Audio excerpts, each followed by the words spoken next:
Okay, great. Okay, so first of all, I would like to thank Sherry Smith for inspiring me to pick this topic, double belonging, for this sermon. We had a call the other week where we were talking about dabbling in Jewish mysticism and Christian mysticism at the same time, and how that can be complementary.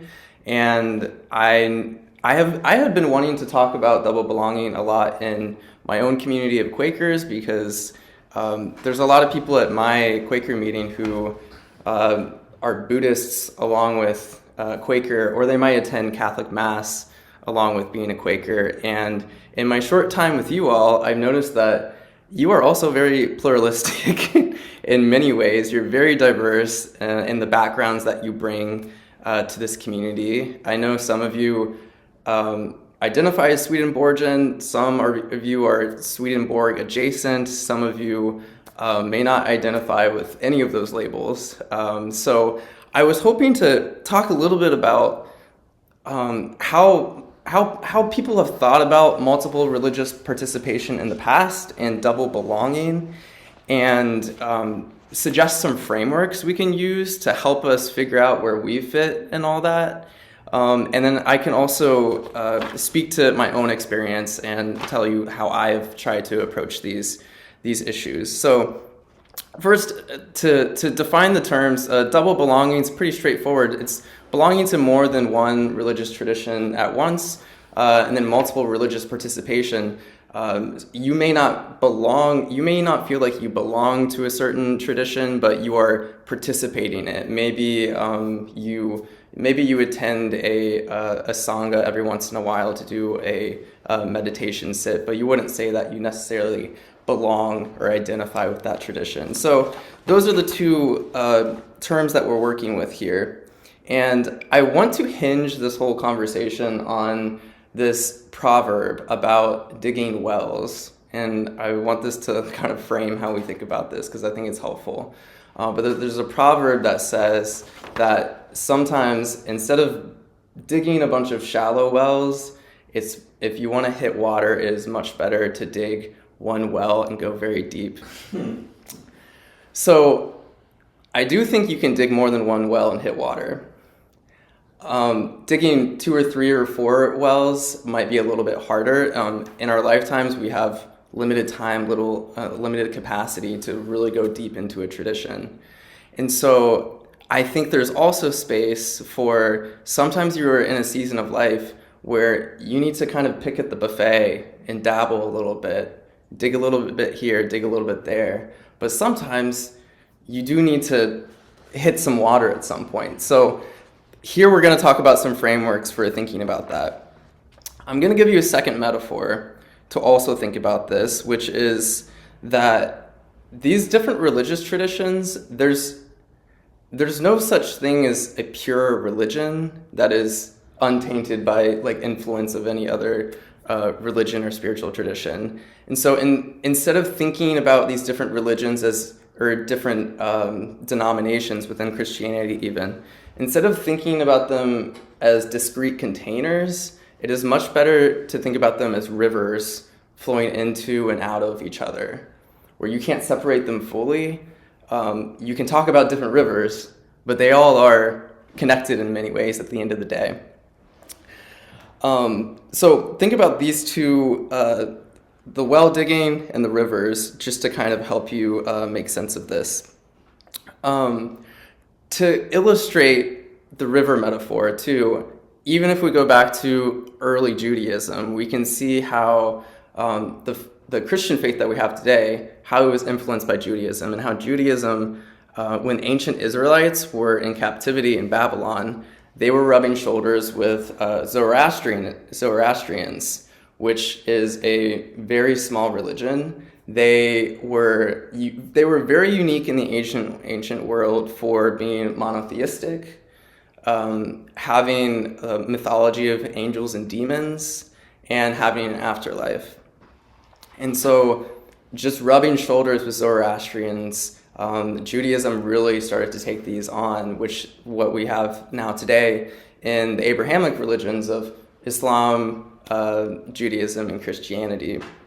Similarly, in the New Testament, when Paul is writing these letters to many of them Gentile churches, so these are basic kind of like secular, these are non-Jews. He's trying to tell them about Christianity. He's using concepts in Greco-Roman culture to win them over. And so there are religious ideas baked into those that get absorbed into Christianity. So I think that's another example. I will say too that the concept of double belonging is a little relatively new for us in the Western world, where in a lot of Eastern cultures, it, like for example Japan, it has been very common to go to a Shinto shrine in one day and then go to a Buddhist temple the next day. Same with lots of different religions under the umbrella term of Hinduism. You have a lot of multiplicity that everyone takes for granted. That has been less so in the Western world with Abrahamic religions. Until now, I'm going to give you a bit of like 100-year history of how the West got into interreligious engagement. And you will find this very cool. I found this very cool. It was a Swedenborgian who kind of kicked this off in the West. The quote that we read earlier from Charles Carroll Bonney, this was from the World Parliament of Religions in 1893, where it was this big summit in Chicago where a bunch of religions got together and thought and kind of talked about what can we learn from each other. And it was one of the first times this had really happened in the Western world. And so that kicked off this idea that we can learn things from other religions. And I think this is very indigenous to Swedenborgian thought too, that I think the unique contributions that Emanuel Swedenborg gave to theology was the idea that you could have truth in another religion, which created this opening for dialogue. So we move into the 20th century. World wars happen. You have Jim Crow. All of a sudden, different religions, they find out that maybe we can work together on common values. Maybe not theology per se, but maybe we can work on these common values of nonviolence, nuclear disarmament, treating people as equals. And so the interfaith movement during this time really becomes much more political and active. Moving into the 1960s and 70s, think free love movement. This is when everyone starts to develop an individual spirituality. At this time, a lot of Eastern religions that have been imported over to the West at this point are gaining a lot of traction. So people are getting into Hinduism, yoga, Buddhism, you name it. And people really start to have a distrust of institutions at the same time and a distrust of organized religion. And so this kind of starts this pattern, for good reason, of people kind of going their own path and digging their own wells to find religion. And I'll skip forward a little bit to where I think we are, where we hit in the 1990s and the early 2000s. A lot of this gets subsumed into the wellness industry. A lot of these practices, they get pulled out of their context, commodified in some cases, appropriated in other cases, where they're kind of ripped out of a context, and the credit is not given where credit is due for some of these things. So people are practicing rituals that you don't really know the larger lineage that they're connected to. And I will say, this has been a double-edged sword. You take Headspace, for example. Has anyone meditated with Headspace or used the Headspace app? Headspace is how many people first get introduced to meditation.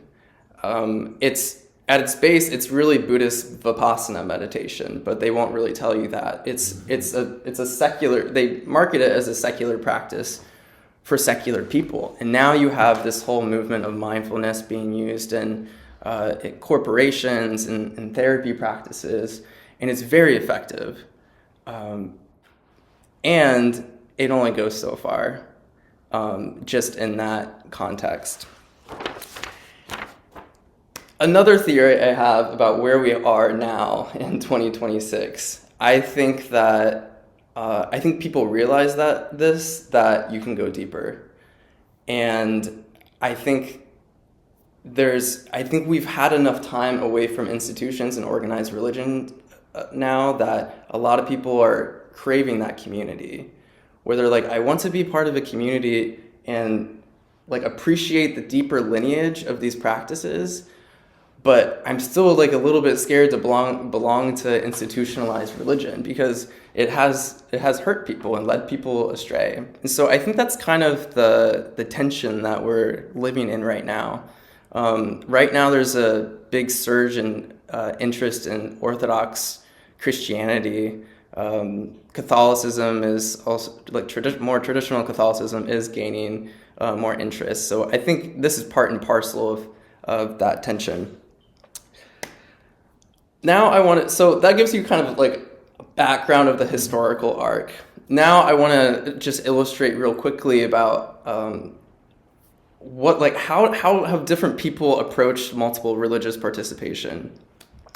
One Catholic theologian that I've based like a lot of this sermon on. If you want to do some more reading, I highly recommend Paul Knitter, who wrote "Without the Buddha, I Could Not Be a Christian."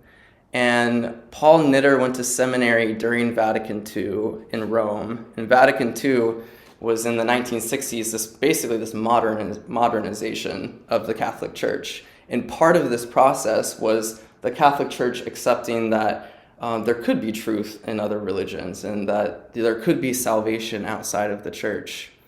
And so Paul Knitter, this young priest in training, he's seen this, and he says, I might try Buddhism. And he goes on to have this career as a Catholic theologian who also practices Buddhist meditation. And he says it really enriched his experience of Catholicism because a lot of these Buddhist concepts that he would learn helped him read the Bible in a completely different way and got him a much richer reading out of it. And I'll give one example. There's this, when Paul talks about, it is not I who live, but Christ who lives in me.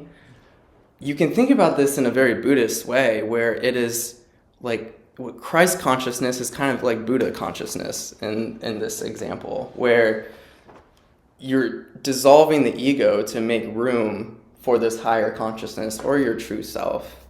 And this is very non-dual thinking that Buddhism is really good at. And so when you use these two traditions together, it can be really enriching.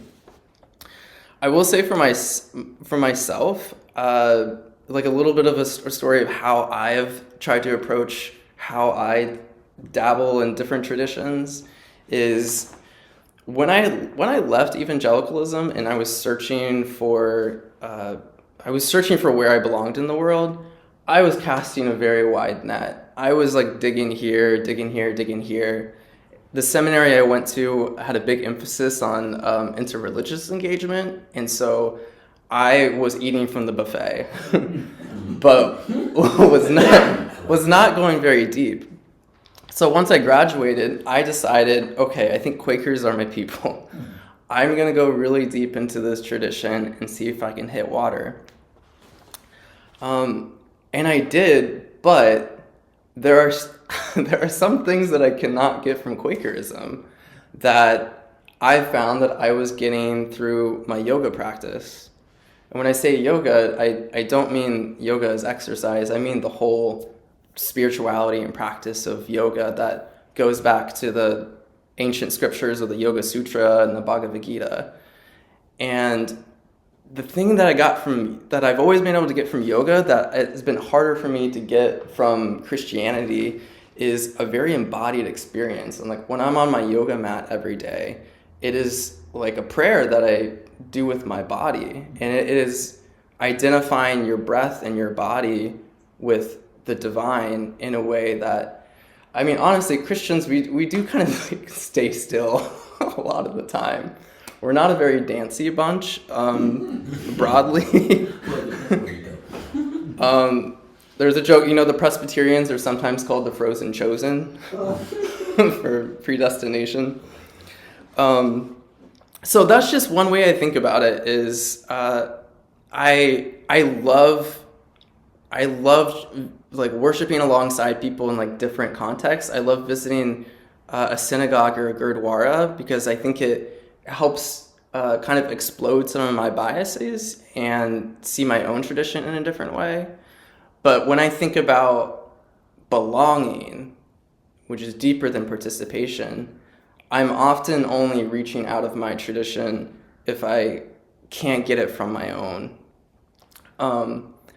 These are not hard and fast rules. I think at the end of the day, this is all very like mixed together and it's very squishy. So I'm really just trying to give us some frameworks to help us think about how we can navigate this in our own lives. So I think to bring this home, we live in a buffet culture. You may be in a season of life where you need to pick at the buffet. You may also be in a season where you need to think more deeply about what is nourishing you. You may be digging a well that you've been at the bottom of for a long time and you have not struck water. This might be a time to reassess, can I learn a different way of digging in a different well? Do I need to be digging in a completely different place?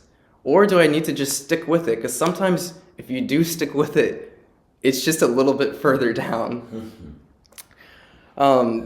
So I would like to, I hear you all like homework, so I do have some homework, some optional homework if you're interested.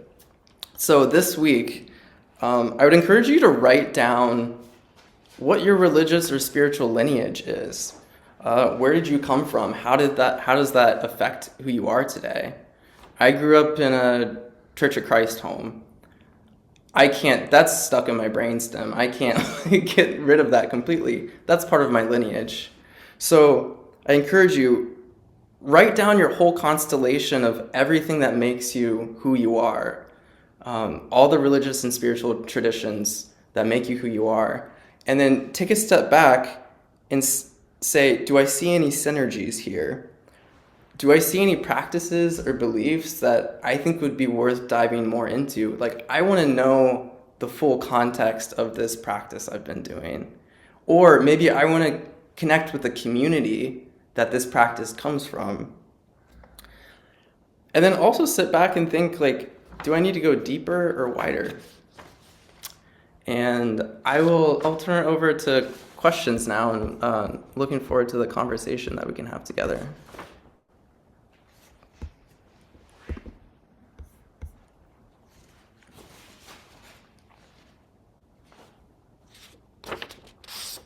Hey, Kelly, could I just ask a quick question? Yeah, of course. Yeah, so I find this like really interesting. I completely agree. It is a Swedenborgian perspective that we can learn so much from religious pluralism and different religious traditions. And at the same time, I wonder, like, what would you say to someone who's like, I totally get that in theory, but I'm wondering, like, how do I choose and why choose like a specific well, or like why choose a specific like religion to belong to from which I then reach out? If that makes sense, like how does one choose that kind of like initial place from which you kind of like how do you choose where to start that digging, I guess? I understand the kind of value of going to pick from the things that you don't get from your own tradition, but that kind of like initial like belonging or choosing, I think, like, I know some people who like struggle with that initially, which is like, why choose this one as opposed to that one? Is it just like accidental, like where you happen to come from, your background, or what you kind of stumble upon? So I'm curious what you think of that, because I think, the risk is that if you don't have that place or that grounding in a given tradition, you do kind of do the like too much buffet and then you never dig too deeply. But then the question is like, why start digging deeper into this one rather than other ones? If you just had thoughts on that. Yeah, I mean, I think what you're describing, it kind of sounds like you can have a home base or like an anchor home for you. And from there, you kind of have the safety and belonging to be able to dip into something else instead of just kind of being in free fall. But as far as like choosing that anchor home, I think I've seen people do this a lot of different ways where some people will go back to their original tradition and try to salvage what they can. Um, I think I went through this a bit with trying to reconcile like the parts of my upbringing that were like more evangelical, where like there were some parts of it that were still a part of me that I couldn't really get rid of. But I also couldn't make that community a home base for myself anymore. And so I think me having this home base with the Quakers, I also acknowledge that I am not totally like the rest of them in all completeness, and I don't think the rest of them are like that either. I think we all none of us completely fit in, and we all fit in at the same time. And so I think it's for me it's taken some acknowledgement that there's always like a part of you that will not fully be understood, but I think that's kind of the fun of it. So I don't know if that fully answers your question, but No, no, I think the helpful thoughts. Yeah, no, that makes sense. I think there are a lot of different ways probably to approach it as well. But thanks. Yeah. yeah, thanks for the question. Sherry. Well, thank you, Kelly, for doing this sermon topic. Yeah. Uh, it's I think it's so powerful and so needed, and the idea of the wells is a good frame, and the history was really helpful. And for me, one of the things I really love about being Swedenborgian is that it's okay to be in multiple, religions. And one of the things that I found is that because as you said earlier, I spent a lot of time in the Kabbalistic Judaism path and learning from a lot of Jewish teachers, and I feel like it actually makes I orient myself Christian because I think that's where I came from, and I actually think certain souls come here to experience God through certain faith paths and cultural paths, and so Christianity is what my soul pulls to. But knowing the Judaic roots of it and understanding it from a deep mystical perspective has actually made the depth of my Christianity much deeper. So it's like I needed the Kabbalistic teaching and the meditation. The meditation is so powerful. My rabbi he studied in India, Hindu meditation, combines that with Jewish meditation, and then somehow it works for me from a Christian standpoint. I don't know. But it just makes the well deeper. It's like I needed that shovel to make Christianity interesting again because Yeah. Christianity had gotten really boring and shallow for me. And so that's one of the ways I learned to dig is I have the other faith group actually makes my depth of Christianity deeper. And I have a deep respect for the Jewish faith as well. And it sounds like you belong to a community with that too, where it's not just participation. Very much. Yeah. I mean, I'm with them at least 2 hours a week. Yeah. Hmm. Yeah. So I'm very how was that experience for you kind of belonging to two communities? I mean, it's time, right? Like in some ways it would be nice to have one community, but that's the nice thing about technology and the internet is you can do both and it's kind of cool. It's kind of Yeah, yeah. It's awesome. Well, thank you for the inspiration for this. So, yeah. Wasn't really a question, but I just wanted to add to what you said and appreciate that you did it. Yeah. thank you. Anyone else? Yes. Malcolm, right? Yes. Please unmute. Oh, no, there you go. Okay. Can you hear me now? Yes. Okay. I guess in a sense, I have a unique personal experience. I'm one of those rare people born into the Swedenborgian Church. I grew up almost exclusively with close Jewish friends fell in love with a Muslim girl and married a Catholic lady. So I had a very broad exposure, and I think drew certain truths from all of those. The other thing I was going to say is those who've not read it might find interesting Aldous Huxley's book, The Perennial Philosophy, which examines Western and Eastern religions and relates all of them to their shared effort to seek out the spiritual divine. I hear that book mentioned all the time, but I've never read it myself. Do look at it, Kelly. I think you'll find it very interesting. Yeah, thank you for that. Oh, yes. I have to switch the audio here.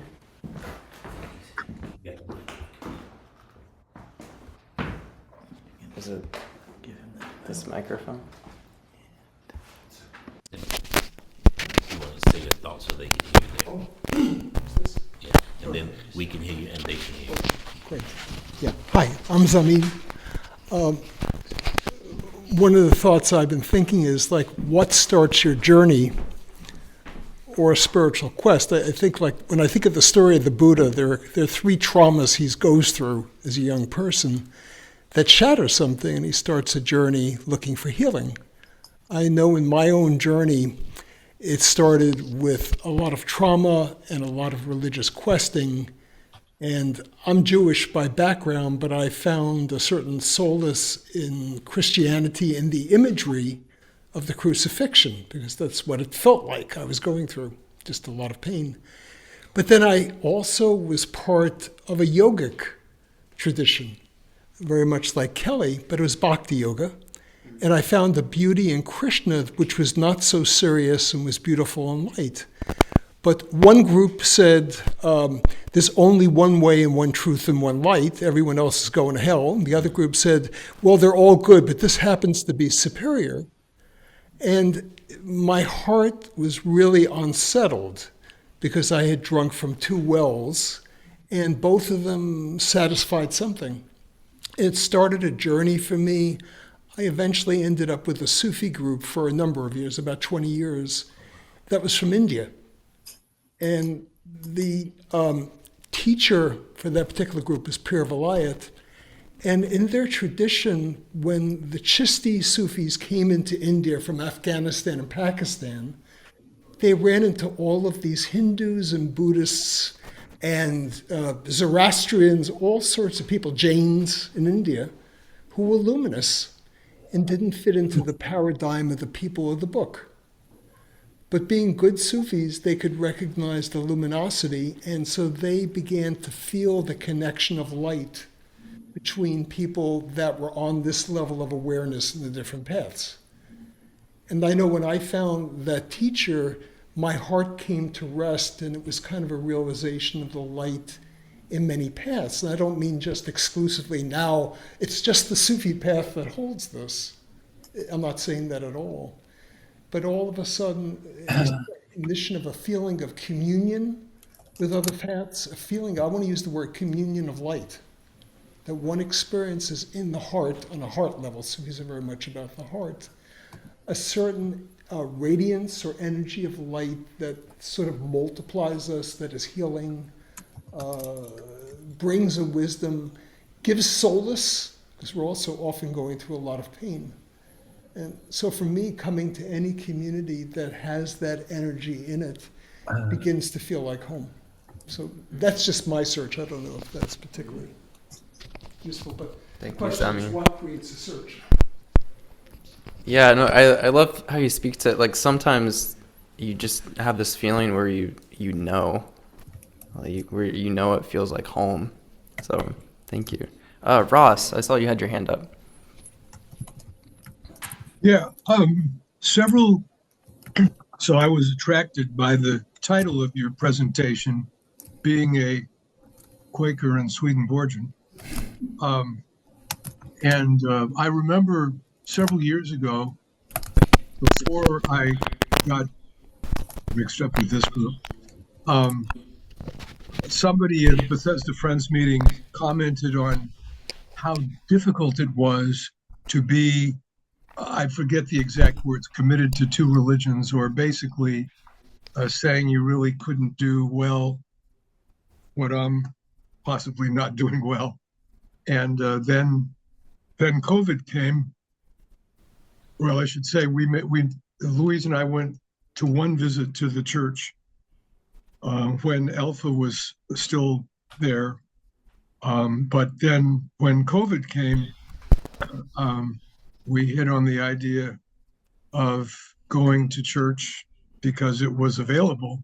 I mean, Church of the Holy City, and Rich made it really easy to feel like this is home, and frankly, you do also.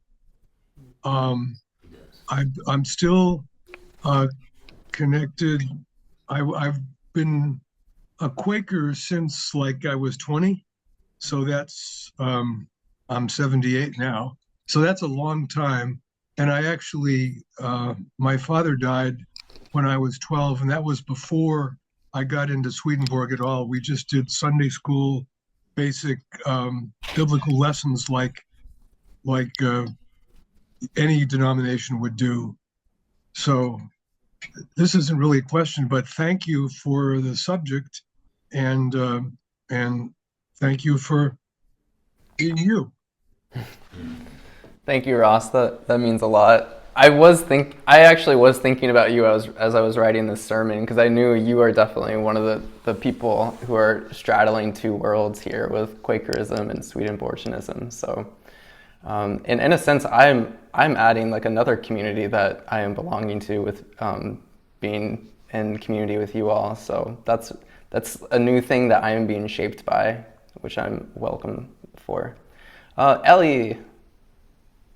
Hi, Kelly. Thanks so much. This is such an amazing talk. I'm really interested in what you said at the beginning about kind of this wellness consumer model of spirituality.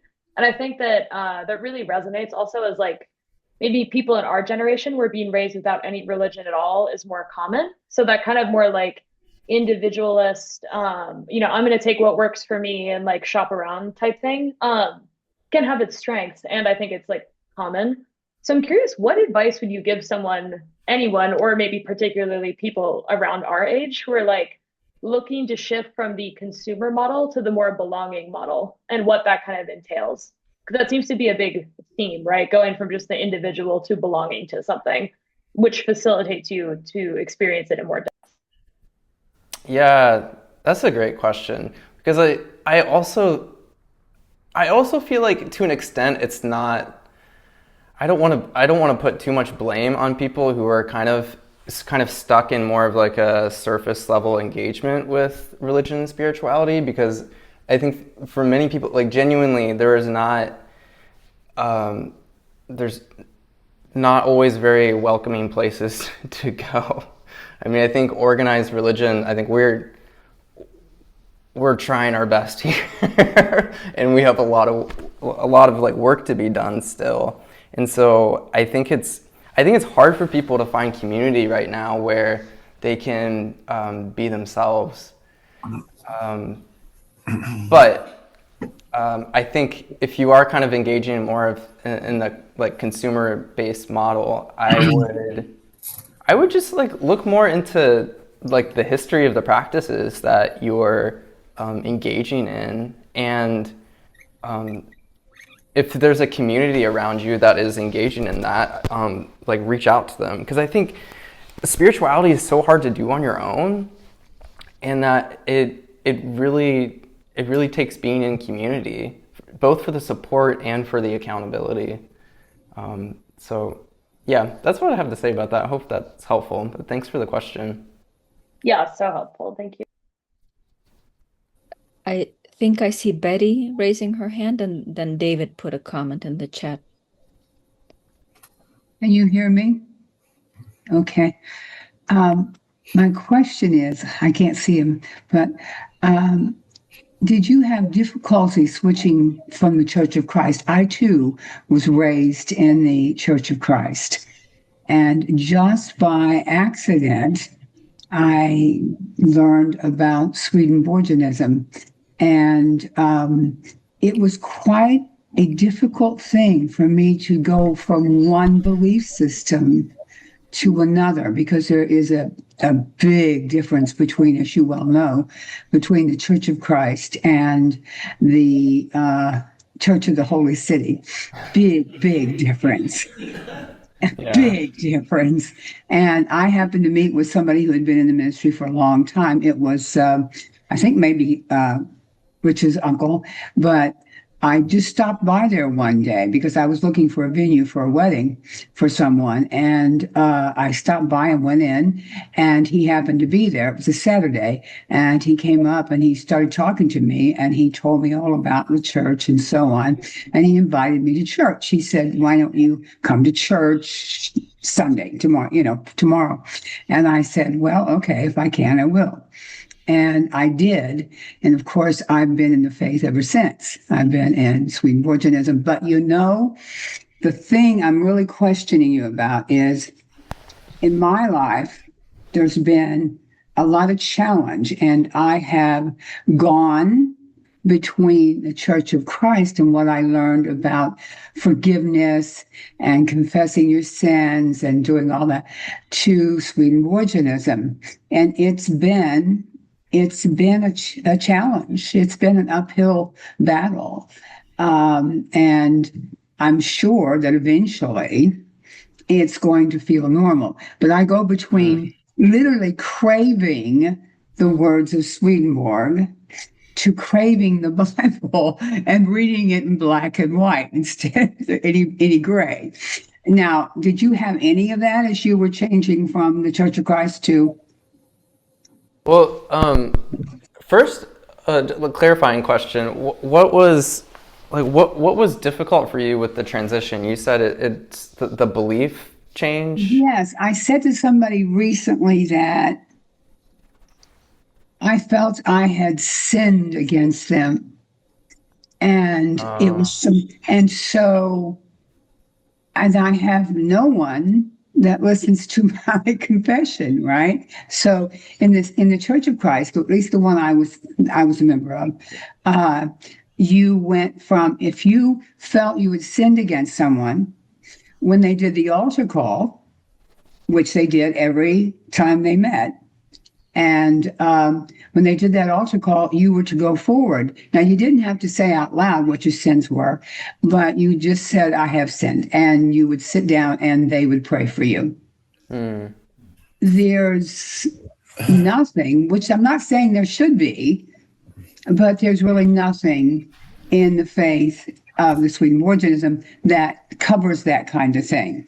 So I said what I did was just, I dropped to my knees and prayed to God that anything I had done against anyone could be forgiven. And I felt better.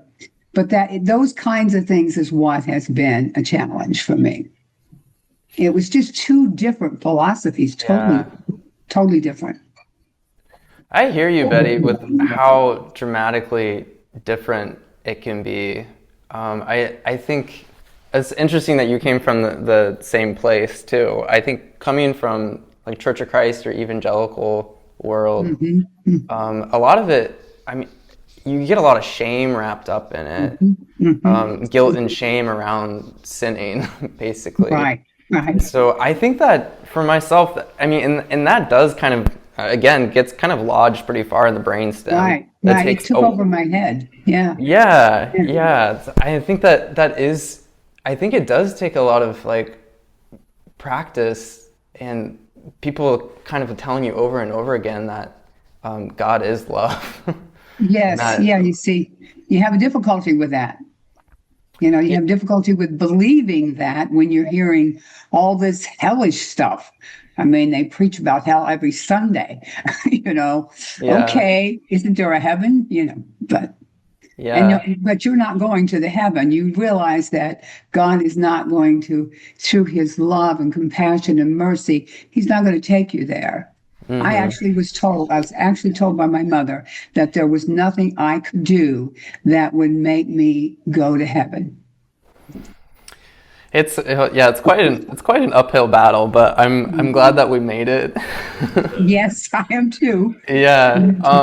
I think we have time for one more question, so I think we can end with Natalia. Uh, Hello, everyone.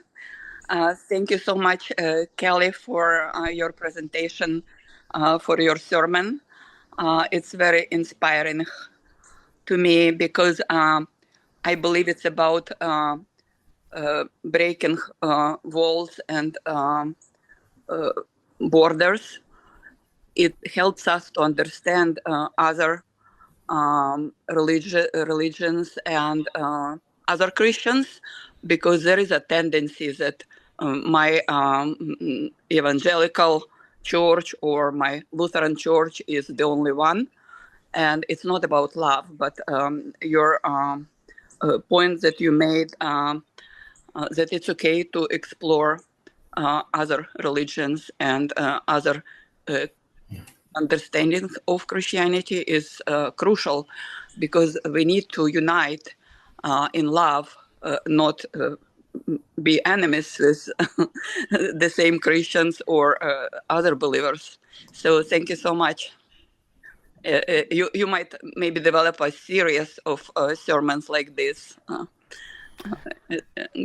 Yeah, we could go into this a lot more. So this conversation has been really helpful feedback with how we can continue this conversation. So thank you for that. Yeah, and thank all of you for being so great conversation partners in this.